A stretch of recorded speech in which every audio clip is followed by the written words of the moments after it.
성탄제라고 하는 교과서에 실렸던 시죠. 성탄 기념으로 한번 낭송하시도록 하겠습니다. 다 외우셨잖아요. 앞에 나올 텐데 함께 꼭 시인 이름을 불러주셔야 합니다. 네. 저는 들을 테니까 여러분이 한번.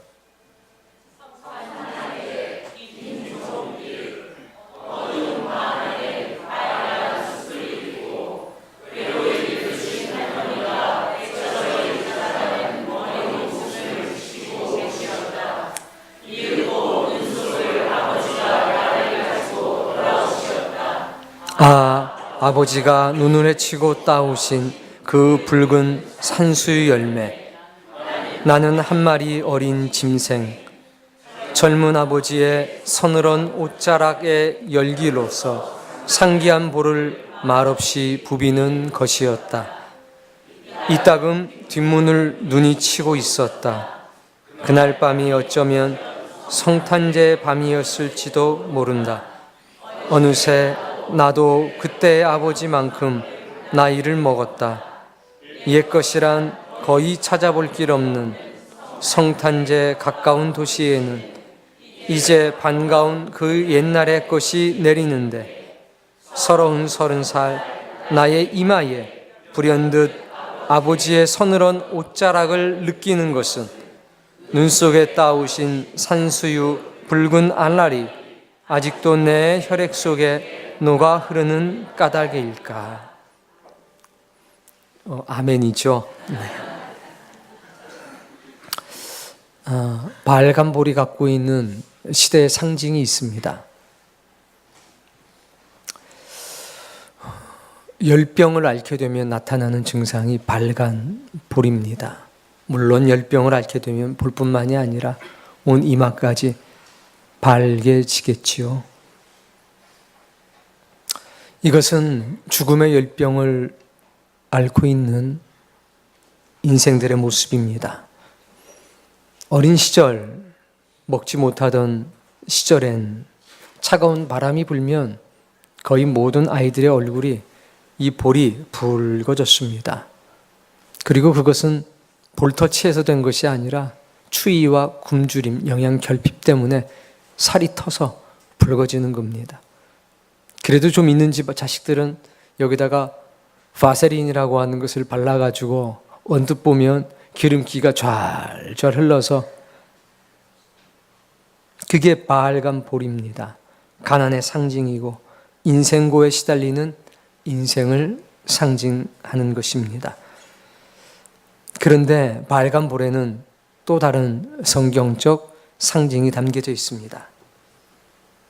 그렇게 죽음의 열병을 앓는 인생들, 인생고에 시달리는 인생들의 상징인 바알간볼, 거기에 예수 그리스도의 피 묻은 손이 닿게 되면 그들은 거듭난 사람으로서의 바알간볼을 갖게 됩니다.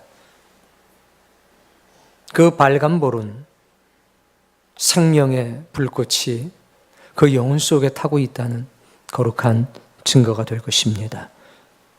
죽음의 열병으로 발개진 볼과 생명의 불꽃으로 발개진 볼은 육신의 눈으로는 구별할 수가 없습니다. 그러나 한쪽엔 사망이 역사하고 자기 욕심이 역사됩니다. 자기 병명이 난무합니다. 그러나 또 다른 한쪽에는 사랑과 희생과 용서와 관용과 화평의 역사가 있습니다. 우린 그것을 통해서 알 수가 있습니다. 우리도 죽음의 열병에 사로잡혀서 바알간볼을 가지고 있는 사람이었습니다만 인생의 광야에서 예수 그리스도 그분을 만난 뒤로 이제 우리는 생명의 불꽃이 타기 때문에 바알간볼을 가진 사람이 되었습니다. 오늘 광야에서 주님의 길을 걸어가는 참된 신자의 모습으로서의 바알간볼, 그것을 여러분이 꼭 갖고 있기를 원합니다. 구유에 담겨져 있는 아기 예수님을 보십시오. 얼마나 작고 보잘것이 없습니까?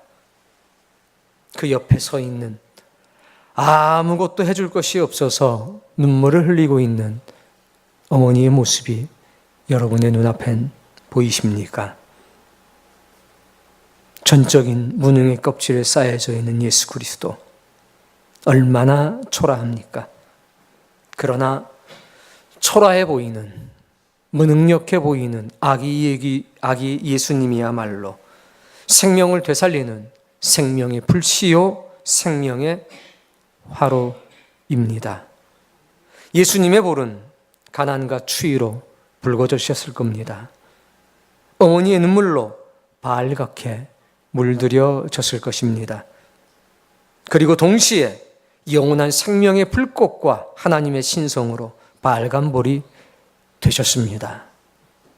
예수 그리스도는 인간으로서의 빨간 볼과 신성이 가득한 그리스도로서의 빨간 볼을 동시에 가지고 계셨습니다. 이것은 한쪽엔 연약한 인간의 모습이요, 다른 한쪽에는 생명의 영원한 불씨를 간직한 그리스도의 이중적인 모습을 오늘 우리에게 보여주고 계십니다. 사랑하는 성도님, 참 사람이면서 참 하나님으로 이 땅에 오신 예수 그리스도의 또 다른 상징인 빨간 볼을 볼 수 있는 신령한 눈이 여러분에게 있기를 바랍니다. 그래서 오늘 우리도 빨간 볼을 갖게 되었습니다. 이 볼은 인생의 고난과 고통만을 상징해서는 안 됩니다. 내 볼이 왜 빨갛게 됐냐고 누가 물어본다면 우리는 주님의 보혈이 닿기 때문이라고 담담하게 말해야 합니다. 우리의 영혼 속에 아기 예수님으로부터 시작된 생명의 불씨가 활활 타오르고 있어서 우리의 얼굴이 붉어졌노라고 말할 수 있어야 합니다. 왜 네 얼굴이 붉으냐고 말한다면 우리는 거칠은 광야에서 고통당하고 있는 죽음의 열병 속에 있는 사람들에게 생명의 불씨를 전해주기 위해 찬바람을 맞아서 우리의 볼이 붉어졌다고 그렇게 증거할 수 있는 사람이 돼야 합니다. 빨간 볼, 생명의 불씨를 안고 있는 사람들만이 누릴 수 있는 것입니다. 이것은 인생의 넋두리 속에 사는 사람들은 경험할 수 없는 특별한 것이니 오늘 예비하는 우리들의 가슴 속에 이 신령하고 특별한 은혜가 하나님 제 것이 되었습니다 라고 하는 선한 고백과 간증이 넘치기를 원합니다. 오늘 본문을 이해하는 데 필요한 두 가지 단어가 있습니다. 하나는 구유, 하나는 나귀입니다. 구유는 헬라어로 파트네입니다. 여물통, 구유, 때때로는 외양간을 말합니다. 구유는 나귀의 밥그릇입니다. 예수님이 누우셨던 구유는 말구유가 아니고 나귀의 구유입니다. 재밌는 게 있습니다. 따라해 볼까요? 밥그릇에 먹을 것이 담긴 곳이 바로 집이다. 바로 그겁니다. 구유라고 하는 것은 나귀의 집이 있다는 증거입니다. 밥 그릇에 밥이 담겨 있으면 그 자리가 밥 먹는 곳, 더 줄이면 밥집, 집이 되는 겁니다. 그릇만 파는 곳에는 밥을 담아주지 않습니다. 기억하셔야 합니다. 밥그릇에 먹을 것이 담긴 곳이 바로 집이다. 그래서 구유가 있는 곳은 누구의 집? 나귀의 집입니다. 나귀는 일반적으로 가지고 있는 의미가 있습니다. 겸손, 봉사, 때때로는 미련함, 고집, 어리석음, 가난한 사람의 벗, 간혹 있는 일이지만 왕의 이동수단으로서의 나귀, 이런 상징성을 가지고 있습니다. 그러나 성경에서는 나귀를 무엇이라고 부르는지 한번 살펴봐야겠습니다. 출애굽기 13장 12절입니다.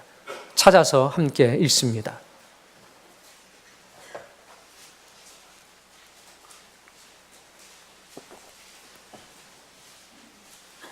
출애굽기 13장 12절 말씀 있습니다. 너는 태에서 처음 난 모든 것과 내게 있는 가축의 태에서 처음 난 것을 다 구별하여 여호와께 돌리라. 수컷은 여호와의 것이니라. 자, 모든 가축의 처음 것, 수컷은 하나님의 것이다 라고 말씀하셨습니다.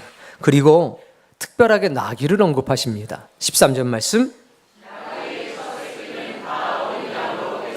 나귀의 첫 새끼는 다 어린 양으로 대속할 것이요 그렇게 하지 아니하려면 그 목을 꺾을 것이며 라고 기록이 되어 있습니다. 소와 양과 염소의 초태생은 거룩하다라고 했습니다. 반드시 그 피를 하나님께 드려야만 했습니다. 그러나 나귀는 그렇지가 않았습니다. 즉 나귀는 거룩한 것이 아니라는 겁니다. 그래서 하나님께서는 어린 양으로 대속하라 그랬습니다. 그렇지 않으면 목을 꺾어 죽여야 했습니다. 민수기서 18장에 보면 사람은 생명의 속전으로 대속할 수 있었습니다. 그러나 소와 양과 염소는 대속할 수 없었고 반드시 여호와께 제물로 드려야 했습니다. 그러나 우리가 이미 본 것처럼 나귀는 무엇으로? 어린 양으로 대속해야 합니다. 이것은 마치 타락한 사람과 같습니다. 사람도 어린 양 되시는 예수 그리스도의 대속이 없이는 구원을 받을 수 없습니다. 예수님의 대속의 역사가 없다면 목을 꺾여 죽는 나귀와 다른 것이 무엇이 있겠습니까? 목을 꺾는다는 것은 무엇일까요?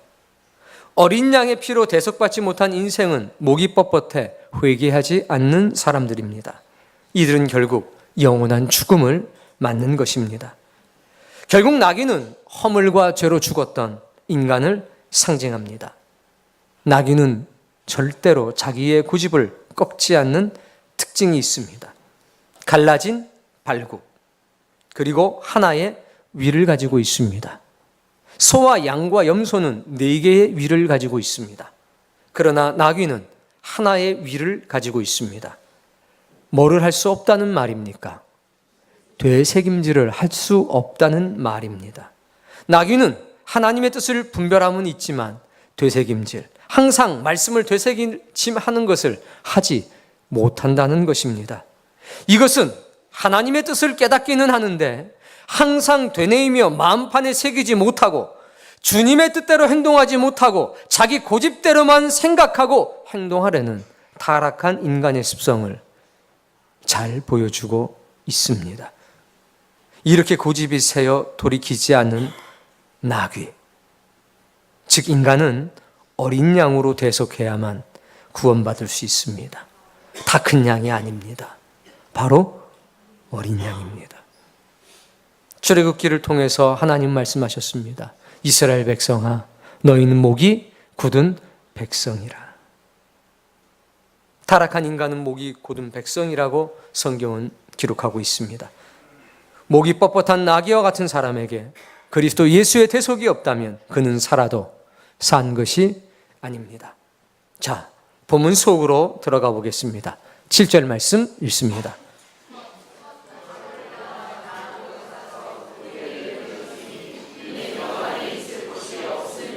예수님께서 지금 어디에 계십니까? 바로 구유에 담겨져 계십니다. 구유는 나귀의 양식 그릇입니다. 그 속에 주님이 담겨져 있습니다. 나귀의 밥그릇에 담긴 아기 예수님. 예수님께서 나귀, 즉 사람의 양식으로 이 세상에 오셨음을 상징적으로 보여주고 있는 장면입니다. 4절 말씀 있습니다.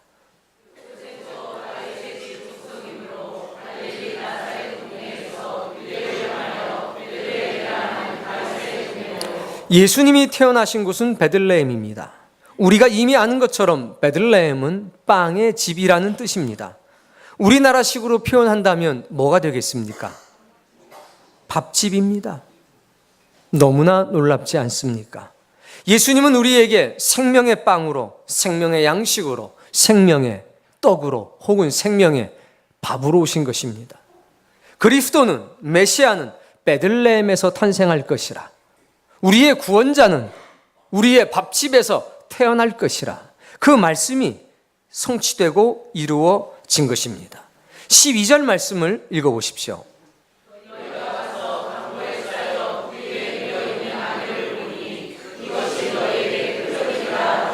구유 위에 누워있는 아기를 보리니 이것이 너희에게 표적이 될 것이라. 구유 위에 누워있는 아기가 우리에게 어떤 표적이 된다는 얘기입니까? 바로 그 표적입니다. 생명의 양식으로, 인류의 양식으로 누가 오셨다는? 아기 예수님이 오셨다는. 우리의 인생의 밥그릇 안에는 예수 그리스도, 생명의 떡, 생명의 양식, 썩지 않는 양식, 영원한 양식, 그것이 우리의 먹을 것이 된다는 말씀입니다. 그래서 구유에 담겨있는 아기는 우리에게 표징이 되는 것이고 표적이 되는 것입니다. 예수님께서 이렇게 말씀하셨습니다. 요한복음 6장을 통해서 내가 곧 생명의 떡이니라. 이는 하늘에서 내려온 떡이니 사람으로 하여금 먹고 죽지 아니하게 하는 것이니라. 이 말씀에는 두 가지 양식이 나옵니다. 하나는 만나, 이것은 우리가 먹는 일반적인 양식입니다. 먹으면 배부르고 기분도 좋지만 결국에 죽음에 이르르는 양식. 배고파서 먹고 살기 위해서 먹지만 결국에는 죽음을 막지 못하는 양식이라는 겁니다. 이것이 만나로 대변되는 이 땅의 양식입니다. 사랑하는 성도님, 여러분의 영혼의 구유에 담겨 있는 것은 무엇입니까? 배고파서 먹고 살기 위해서 먹지만 결국 죽음을 막지 못하는 양식을 먹고 있다면 얼마나 안타깝고 불쌍한 일일까요? 두 번째 양식은 바로 생명의 떡입니다.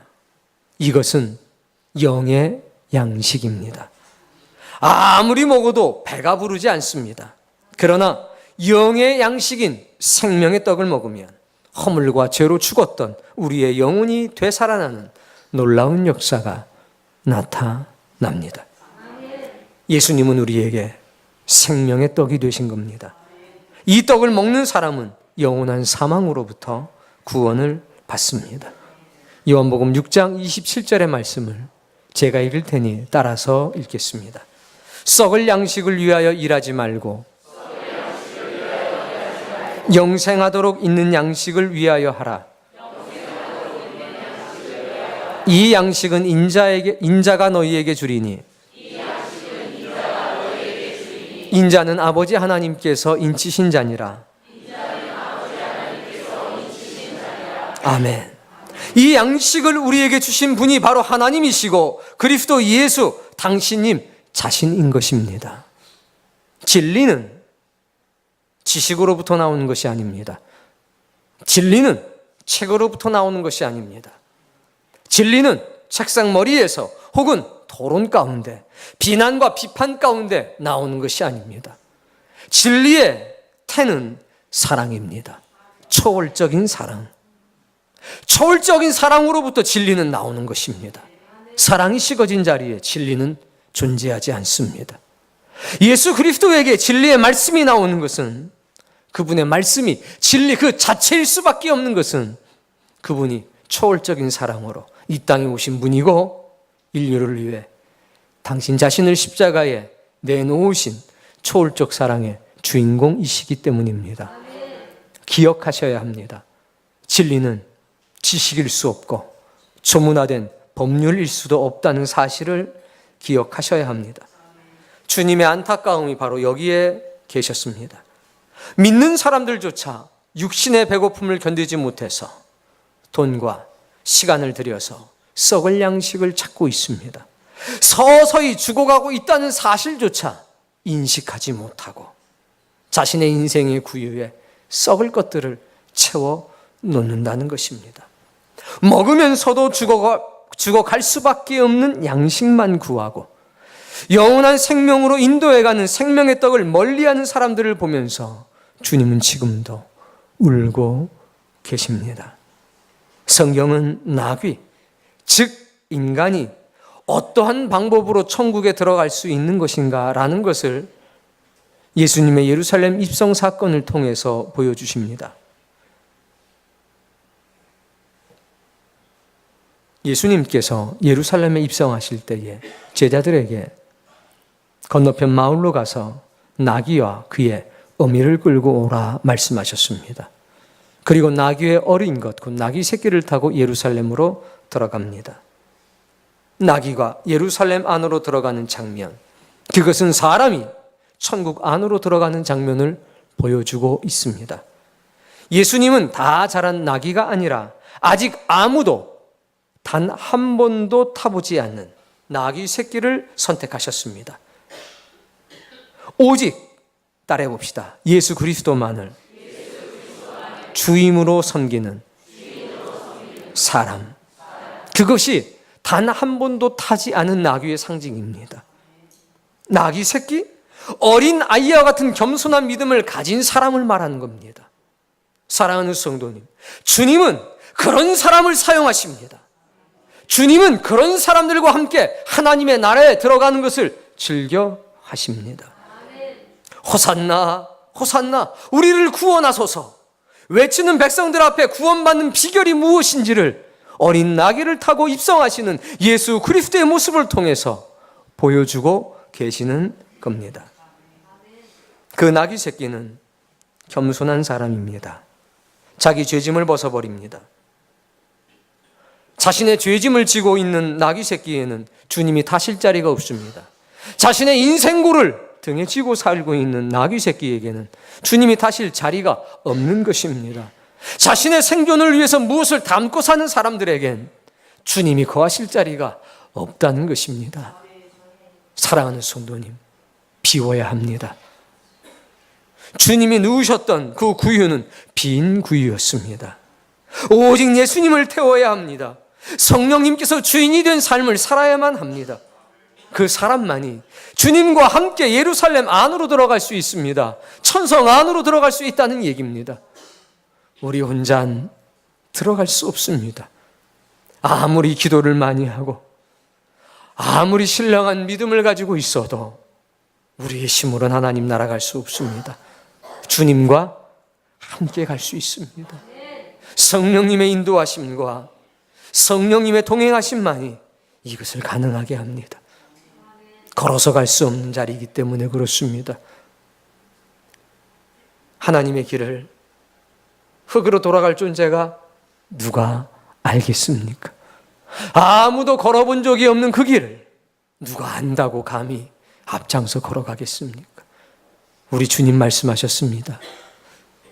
내가 가서 너희가 거할 집을 준비하겠고 거처가 마련이 되면 내가 와서 너희를 영접하리라. 하나님의 나라는 주님과 함께 가는 곳입니다. 하나님의 나라는 주님을 사랑하는 십자가의 사람들이 생명의 불씨를 가슴속에 안고 함께 두 손을 꽉 붙들고 걸어가는 곳입니다. 그 길에 여러분의 영혼이, 여러분의 사랑하는 모든 사람의 모습이 그대로 한 사람 한 사람 남김없이 다 발견되기를 원합니다. 오늘 하나님은 울고 계십니다. 그래서 비가 오는지도 모르겠습니다. 하나님의 자녀를 양육했는데 그들이 하나님을 거역했다는 것입니다. 소는 그 임자를 알고 나귀는 주인의 구유를 알건만은 이스라엘은 알지 못하고 나의 백성은 깨닫지 못하는도다. 소는 주인은 알고 나귀는 주인이 차려진 구유를 아는데 믿는 사람들은 자신의 인생의 주인이 누군지, 자신이 먹어야 할 밥이 무엇인지를 모른다는 겁니다. 오늘 여러분의 규에는 어떤 양식이 담겨져 있습니까? 썩을 양식입니까? 아니면 영생하도록 있는 양식입니까? 오늘 여러분이 흘리는 땀은 무엇을 위해 흘리는 땀입니까? 밥을 먹는 그 자리가 나의 집이 되는 것입니다. 생명의 떡을 먹으면 생명의 떡을 먹는 그 자리가 영원한 나의 집이 될 것입니다. 썩을 양식, 육체에 원하는 것을 먹으면 그 자리가 나의 영원한 집이 될 것입니다. 여러분은 어디에서 여러분의 식사를 하기를 원하십니까? 오늘 아기 예수님께서 베들레헴의 구유에 담겨 누우심이 믿음의 사람들에게 커다란 소망과 기쁨이 되기를 기도합니다. 세상 사람들은 인생고라고 하는, 죽음의 열병이라고 하는 험난한 파도 속에 살아갑니다. 그래서 빨간 볼을 가지고 살아갑니다. 바세린도 발라보지만 잠시뿐입니다. 그래서 그들은 자신의 인생에 필요한 것들을 악착같이 생존을 위해 채웁니다. 여러분, 오늘 죽음의 열병이 타고 있는 그 자리에 생존을 위해 악착같이 썩을 것을 채우고 있는 그 자리에 생명의 불꽃이 담긴 화로를 우리가 가져다 놓아야 합니다. 누가 그 일을 할 수 있단 말입니까? 신자는 어쩌면 시인이 말하는 늙은 할머니와 같은 존재일지도 모릅니다. 자신의 임박한 죽음조차 해결하지 못하는 존재인 늙으신 할머니, 그 할머니가 가엾은 어린아이를 지키고 있지 않습니까? 해줄 수 있는 것은 아무것도 없습니다. 그러나 오늘 우리도 그런 약한 존재이지만 이 안에 뭐가 있느냐? 아무것도 해줄 수 없는 할머니에 불과하지만, 늙은 사람에 불과하지만 여기엔 사랑이 있습니다. 초월적인 사랑. 생명의 불꽃에 물들인 빨간 볼이 나의 볼이 되었다는 겁니다. 생각해 보십시오. 여러분이 오늘 이 자리에 앉아 있는 건 대단한 사람들 때문이 아닙니다. 보잘것없어 보이지만 생명의 불씨를 받아서 영적으로 빨간 볼을 가진 누군가에게 전도를 받아서 그분들의 인도를 받아서 이 자리에 나와 있는 것 아닙니까? 우리도 갈등합니다.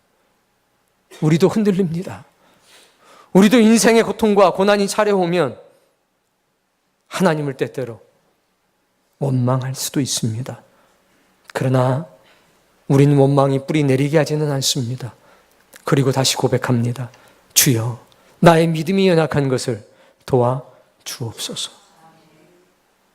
오늘 우리는 차갑고 어두운 세상에 작지만 강력한 생명의 불씨를 안고 가야 합니다.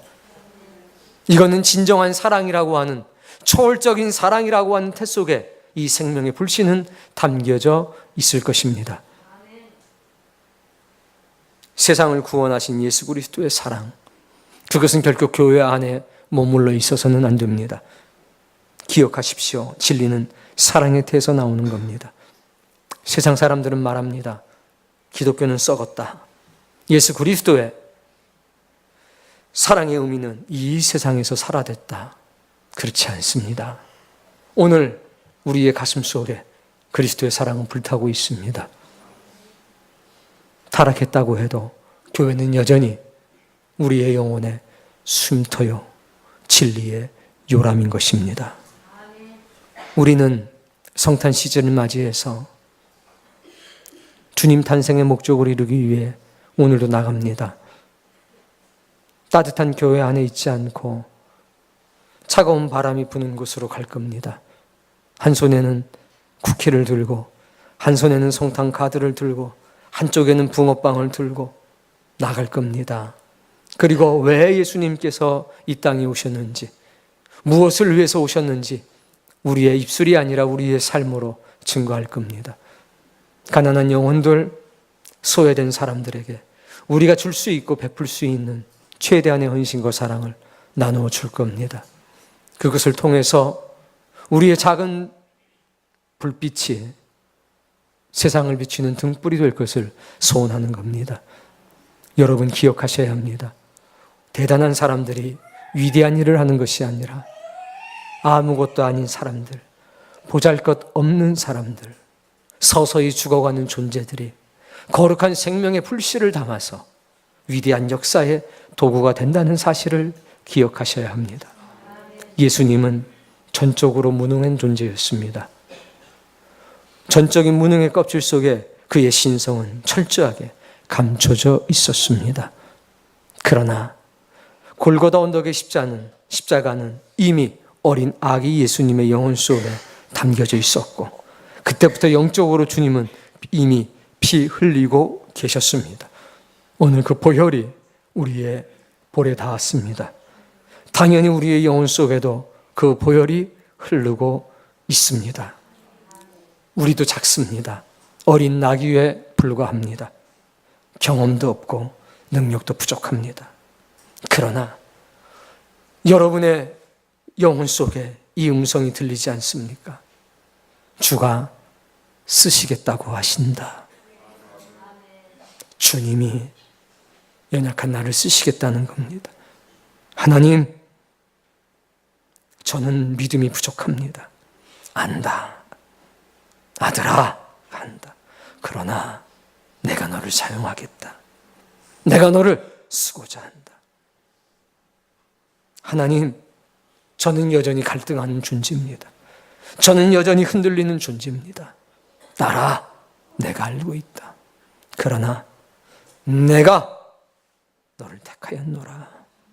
오늘 예배하는 여러분, 남녀노소 상관이 없이 우리가 그분 앞에서 거룩하게 쓰임받기로 작정된 사람임을, 어린 나귀임을 기억하십시오. 기억하시고 감사합시다.